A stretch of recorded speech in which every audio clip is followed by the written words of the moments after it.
सहाबा इकराम उमंग में है कि आज जिन्होंने मुझे मारा आज मैं उसका बदला लूँगा, जिन्होंने मुझे कत्ल किया उसका बदला लूँगा, जिन्होंने मुझे घर बार छोड़ने पर मजबूर कर दिया आज उसका बदला लूँगा। वहीं पर हजरत साद कहते हैं अल-यौम यौमुल मलहमा, आज तो खून रेजी का दिन है, आज तो कत्ल गारतगिरी का दिन है। आज तो जिन्होंने मुझे घर से निकाला आज उसको घर से निकाल देंगे, उनको काटेंगे जिन्होंने मुझे काटा है, उनको मारेंगे जिन्होंने मुझे मारा है।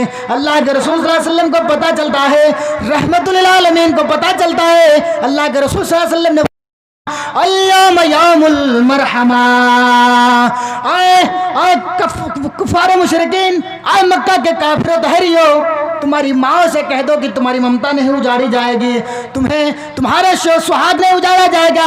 उन बहनों से कह दो कि तुम्हारे जो दुपट्टे गिर रहे थे, अल्लाह के रसूल दुपट्टा गिरने को नहीं बल्कि तुम्हारे दुपट्टे को सजाने के लिए आए हैं, तुम्हारे सरों पर देने के लिए आए हैं। साथ उमंग ना कर कह रहे कि अल-यौम यौमुल मलहमा, आज तो कत्ल गारतगिरी का दिन है, आज उसका बदला लेंगे जिन्होंने मुझसे बदला लिया है, जिन्होंने मुझे घर बार से निकाला है। अल्लाह के रसूल ऐलान कर रहे हैं, रहमतुल लिल आलमीन ऐलान कर रहे हैं अल-यौम यौमुल मरहमा, आज तो खून रेजी का दिन नहीं है, आज तो कत्ल गारतगिरी का दिन नहीं है, आज तो आफो दरगुजर का दिन है, आज तो रहम करम का दिन है। आज उन माओ का जो बच्चे छीने थे मैं उस बच्चे को वापस करने आया हूँ, जिस माँ के रहमत को उजाड़ा गया था उसकी रहमत को लौटाने के लिए आया हूँ। जिस बहन के दुपट्टे छीने गए थे आज उस बहन के दुपट्टे को लेकर के उसके सरों पर डालने आया हूँ। अल्लाह के रसूल सल्लल्लाहु अलैहि वसल्लम ऐलान करते हैं ला तसरीबा अलैकुमुल यौम, आज के दिन कोई किसी से बदला नहीं लिया जाएगा। ला तसरीबा अलैकुमुल यौम इज़हबू अंतुम तुलका, जाओ आज के बाद सब माफ, कोई किसी से बदला नहीं लिया जाएगा। अल्लाह के रसूल सल्लल्लाहु अलैहि वसल्लम ने बार बार ऐलान किया कि आओ मेरे चचा को काटने वाली हिंदा, जिन्होंने अल्लाह के रसूल सल्लल्लाहु अलैहि वसल्लम के चचा हजरत हमजा का कलेजा निकाला था और चिबा करके निकलना चाहिए, खाना चाहिए लेकिन खा नहीं पाई, उगल दी। अल्लाह के रसूल सल्लल्लाहु अलैहि वसल्लम ने फरमाया कि मैं उन्हें भी माफ़ कर दिया, जिन्होंने मेरी बेटी ज़ैनब को मारा मैं उन्हें भी माफ़ कर दिया। आओ माफ़ी तलाफ़ी का दरवाज़ा खुला हुआ है, जो माफ़ी मांगना चाहो आकर मांग सकते हो। आओ जनाब मोहम्मद रसूलुल्लाह सल्लल्लाहु अलैहि वसल्लम की शीतल छाया में आ जाओ। ये था जनाब मोहम्मद रसूलुल्लाह सल्लल्लाहु अलैहि वसल्लम की रहमत, ये थी लोगों के साथ अमन व अमान का गहवारा। तुम ये कह रहे हो और ये लोगों के सामने एक एटम बम बना करके विस्फोट कर देते हो क्या अल्लाह के रसूल सल्लल्लाहु अलैहि वसल्लम ने तलवार के जोर से इस्लाम को फैलाया है, तो ऐसा किया है वैसा किया है? नहीं, अल्लाह के रसूल सल्लल्लाहु अलैहि वसल्लम ने तलवार के जोर से इस्लाम को नहीं फैलाया है। मेरे भाइयों, मदनी करीम जनाब मोहम्मद रसूलुल्लाह सल्लल्लाहु अलैहि वसल्लम की रहमत को आइए, जानवरों के साथ आपका रहम करम का मामला कैसा था? जानवरों के साथ अल्लाह के रसूल सल्लल्लाहु अलैहि वसल्लम की दावत एक अंसारी साहब ही करते हैं और अल्लाह के रसूल सल्लल्लाहु अलैहि वसल्लम के सामने खजूर का कदमा रखते हैं और कहते हैं अल्लाह के रसूल इनमें से जो अच्छी खजूरें हों, जो उम्दा खजूरें हों, जो अच्छी खजूरें हों, उठा कर खाइए। अल्लाह के रसूल सल्लल्लाहु अलैहि वसल्लम उसके खजूर यानी दस्तरखान से खजूर का कदमा उठाकर खाने लगते हैं। रहमत देखिए, आज मैं सिर्फ रहमत दिखा रहा हूँ आपको कि मदनी करीम सल्लल्लाहु अलैहि वसल्लम की रहमत देखिए कि अल्लाह के रसूल सल्लल्लाहु अलैहि वसल्लम की रहमत जानवरों के साथ कैसा था। अभी तो आपने यतीमों के बारे में सुना, अभी आपने बेवाओं के बारे में सुना, अल्लाह के रसूल सल्लल्लाहु अलैहि वसल्लम के जानवरों के साथ कैसा रहम करम का मामला था। जानवर जिसे अगर आप बांधते हो और भूखा छोड़ देते हो, ठंडी के महीने में आप जैकेट वगैरह लगाते तो हैं, लेकिन वो जानवर जो हमारे घरों में बंधा हुआ है उनके ऊपर एक बोरे भी आप नहीं डालते। वो जानवर पूरी ठंडी को वो ठुटर का ज़िंदगी काट लेता है, बैठ कर ज़िंदगी काट लेता है, इसलिए कि अल्लाह ने उसे अकल थोड़ी सी भी नहीं दी है और उसकी ज़बान में तो बोल नहीं है जो कहेगा कि आप तो स्वेटर जैकेट और जूते मुझे पहने हुए हैं, हमें भी पहनाओ। वो जानवर अल्लाह के रसूल सल्लल्लाहु अलैहि वसल्लम खजूर का कदमा उठाते हैं, मुँह के पास ले आते हैं, खाना चाह रहे हैं, चिबाना चाहते हैं, लेकिन आपकी नज़र उसकी बंदी हुई ऊँट पर पड़ती है। वो अंसारी सहाबी का ऊँट अल्लाह के रसूल सल्लल्लाहु अलैहि वसल्लम की तरफ देख रहे हैं, टिकटिकी भरी निगाहों से देख रहे हैं। अल्लाह के रसूल सल्लल्लाहु अलैहि वसल्लम जैसे ही खजूर का कदमा मुंह के पास ले आते हैं, मदनी करीम सल्लल्लाहु अलैहि वसल्लम की भी नज़र उसके ऊँट पर पड़ती है, जो बंधा हुआ है पेड़ में, एक गाछी के साथ, एक दरख्त के साथ, एक कोने में बंधा हुआ है। अल्लाह के रसूल सल्लल्लाहु अलैहि वसल्लम वहाँ से उठ करके उस ऊँट के पास चले जाते हैं, उस जानवर के पास चले जाते हैं।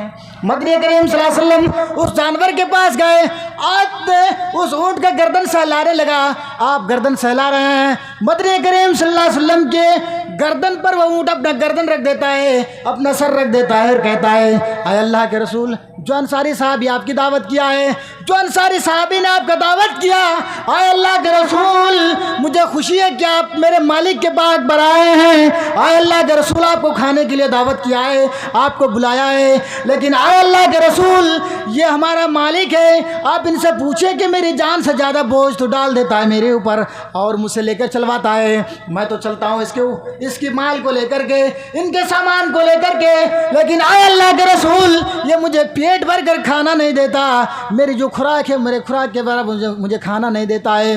अल्लाह के रसूल सल्लल्लाहु अलैहि वसल्लम की रहमत को जोश आती है, अल्लाह के रसूल वहाँ से तशरीफ़ ला करके दस्तरखान पर बैठते हैं और उस अंसारी साहबी को बुलाते हैं कि अंसारी, इधर आओ, इधर आओ, तुम्हारा ये जानवर है। कहा कि हाँ अल्लाह के रसूल, ये मेरा जानवर है। कहा कि तुम्हारा ये जानवर मुझसे शिकायत कर रहा है कि तू इसे पेट भर कर खाना नहीं देता, इनके ऊपर तो बोझ तो डालते हो, इससे तो लेकर चलवाते हो, ये खींचता भी है, लेकिन तुम इसके पेट भर कर खाना नहीं देते हो। कहा कि अल्लाह के रसूल ऐसी बात नहीं है। आए अल्लाह के रसूल, मुझसे गलती हो गई, आए मदनी करीम सल्लल्लाहु अलैहि वसल्लम में इसे खिलाऊंगा, इन्हें पेट भर कर खाना दूंगा। आए अल्लाह के रसूल, आपको लेकर पहले मेरी दस्तरखान पर खजूरें खाइए। अल्लाह के रसूल सल्लल्लाहु अलैहि वसल्लम ने फरमाया, आए मेरे भाई, जब तक तुम इस ऊँट को पेट भर कर खाना नहीं खिला दोगे, मोहम्मद इब्न अब्दुल्ला, मोहम्मदुर रसूलुल्लाह सल्लल्लाहु अलैहि वसल्लम तुम्हारे दस्तरखान से खजूर का कदमा भी उठाकर खाने के लिए तैयार नहीं है। ये थी अल्लाह के रसूल सल्लल्लाहु अलैहि वसल्लम की रहमत जानवरों के साथ, जानवरों के साथ। पहले पढ़ो तो सही, स्टडी तो करो, अल्लाह के रसूल की जीवनी, अल्लाह के रसूल की लाइफ, अल्लाह के रसूल सल्लल्लाहु अलैहि वसल्लम की पूरी ज़िंदगी तुम्हारी किताबों में धरा पड़ा हुआ है मेरे भाइयों, लेकिन पढ़ेगा कौन, पढ़ेगा कौन। आओ वेदों की दुनिया में हम देखते हैं जनाब मुहम्मदुर रसूलुल्लाह सल्लल्लाहु अलैहि वसल्लम की शीतल छाया, अल्लाह के रसूल सल्लल्लाहु अलैहि वसल्लम की रहमत देखते हैं वेदों के अंदर से। मदनी करीम सल्लल्लाहु अलैहि वसल्लम की रहमत जानवरों के साथ, बेवाओं के साथ, यतीमों के साथ, मिस्किनों के साथ, फ़कीरों के साथ। अल्लाह के रसूल सल्लल्लाहु अलैहि वसल्लम मस्जिद नबवी के अंदर आते हैं, नमाज़ पढ़ते हैं और फिर घर के अंदर जाते हैं और माए साहब के लिए रोटी बनाई, रोटी आटा गूंद करके रोटी बनाई और रोटी रखी कि मेरे सरताज आएंगे और खाएंगे, फिर हम लोग खा करके शिकम शेर होंगे और फिर बिस्तर में जाएंगे या फिर अल्लाह रब्बुल आलमीन की इबादत करेंगे। एक पड़ोस की बकरी आती है, मुंह में रोटी दबाई और अल्लाह के रसूल सल्लल्लाहु अलैहि वसल्लम की उस रोटी को लेकर के वो बकरी भाग गई और माए सब पीछे दौड़ी ताकि उस बकरी के मुंह से उस रोटी को छीने, उस रोटी को निकाल ले। अल्लाह के रसूल सल्लल्लाहु अलैहि वसल्लम ने, आयशा, आयशा रुक जा, ये बकरी है, ये जानवर है, इनको भूख लगी है, तबाह करके तुम्हारे घरों में ये रोटी मुंह में दबा कर भागी है।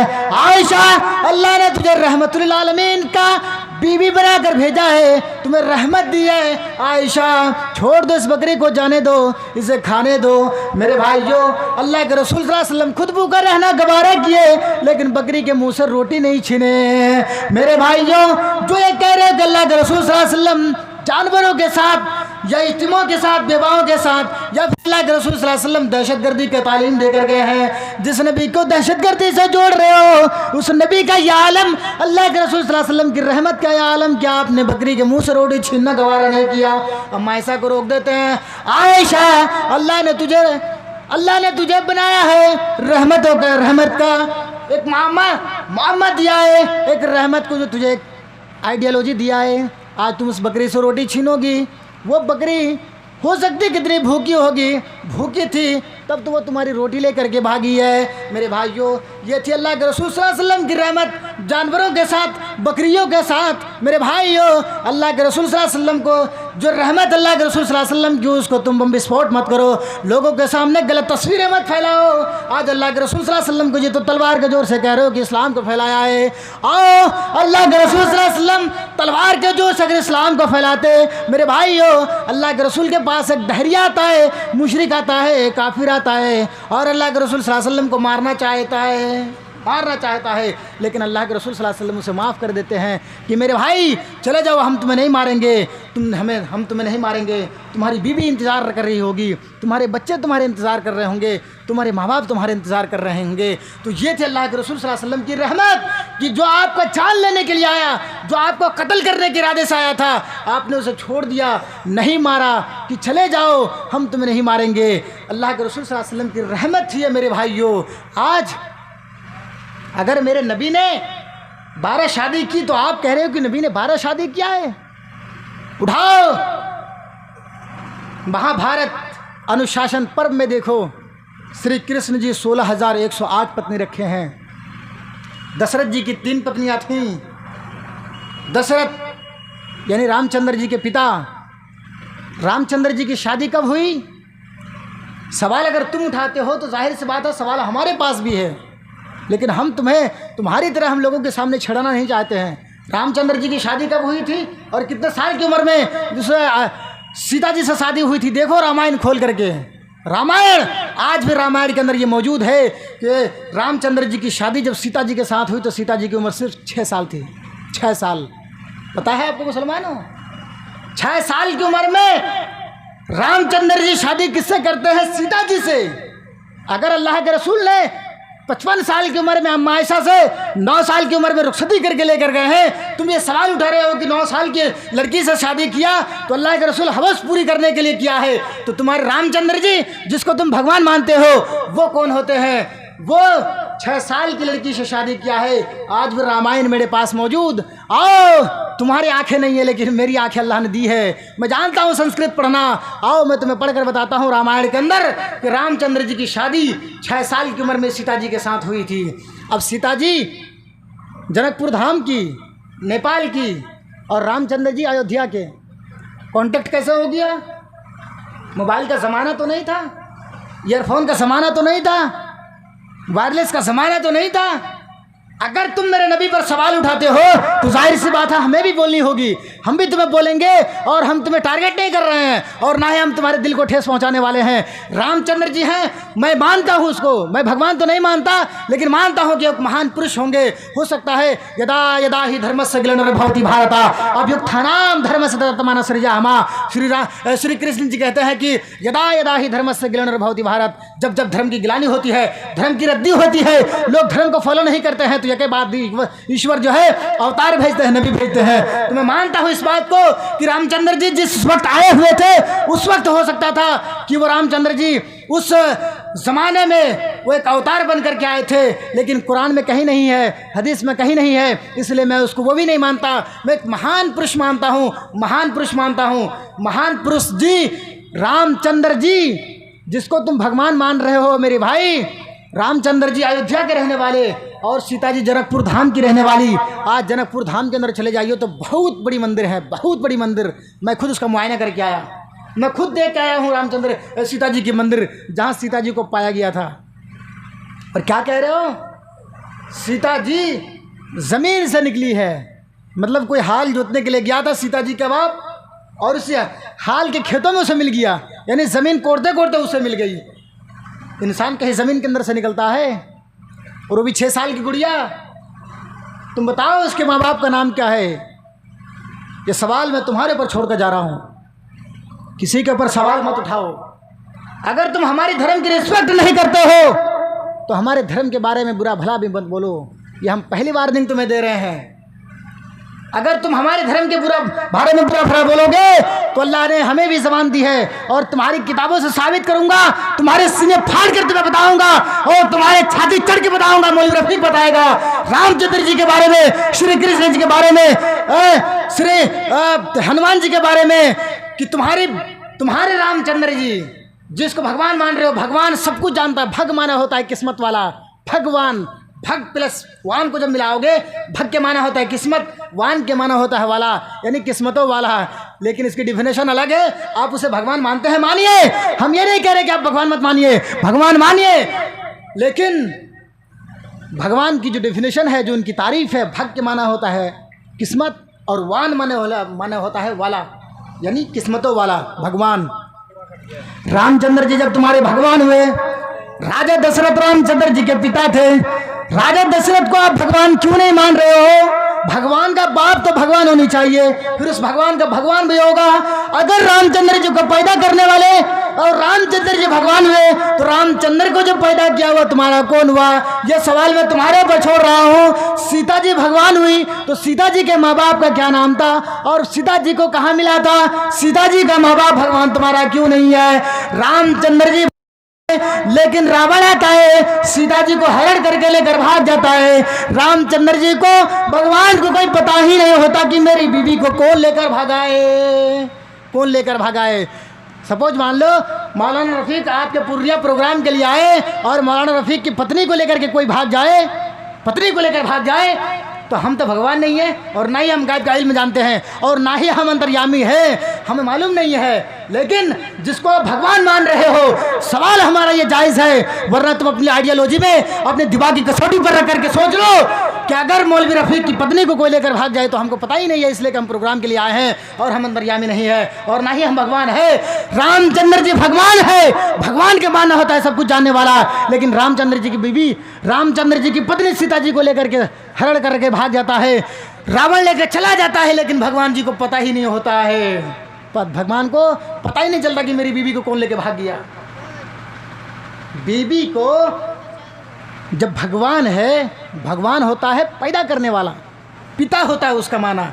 ऋग्वेद मंडल नंबर 10 सूक्त नंबर 82 मंत्र नंबर 3 उठाइए तो लिखा हुआ है, यो न पिता जनित यो विदाता धामानिम वेदम भूनान विश्ववा यो देवा नाम नाम धा यकब यवम संपरसनम भूनयत तयदया। पिता भगवान। आज बच्चों से पूछेंगे तुम्हारा पिता का नाम क्या है तो बताएंगे, लेकिन पिता का माना होता है अल्लाह, ईश्वर। पिता जो पैदा करता है, रामचंद्र जी का एक भी औलाद नहीं है, एक भी। भगवान हुए, भगवान पैदा करता है। कहीं भी आपकी किताबों में हमें नहीं मिलता है, चाहे मैं रामायण पढ़ता हूँ, ऋग्वेद यजुर्वेद अथर्ववेद सामवेद भागवत पुराण कल्कि पुराण भविष्य पुराण रामायण महाभारत श्री रामचरितमानस, किसी किताब में नहीं मिलता है कि रामचंद्र जी की भी औलाद है। वाह रे, भगवान तो मानते हो, लेकिन भगवान के अंदर इतनी भी कैपेसिटी नहीं है कि एक औलाद पैदा करके दिखाएं। भगवान जी की पत्नी को हरण करके लेकर भाग गया, लेकिन भगवान जी को मालूम ही नहीं है। हम तुम्हारे दिल को ठेस नहीं पहुंचाते हैं मेरे भाइयों। आज एक लड़की जो बिल्कुल छाई हुई है सोशल मीडिया के ज़माने में, एक खुशबू पांडे नाम की लड़की, वो भी बकवास कर रही है, जाहिल लड़की है वो। एक नुपुर शर्मा नाम की, जिन्होंने मोहम्मद सल्लल्लाहु अलैहि वसल्लम के बारे में गलत भाषण दी थी। टी राजा, जिसको खुद उसके ग्रंथों के बारे में कुछ भी मालूम नहीं है। ये जाहिल लोग हैं, ये धर्म के आगे रोटी सेकने वाले लोग हैं, ये हिंदू मुस्लिम करने वाले लोग हैं। यहाँ तो ये कहा गया है कि हिंदू मुस्लिम कहकर लड़ाया जा रहा है।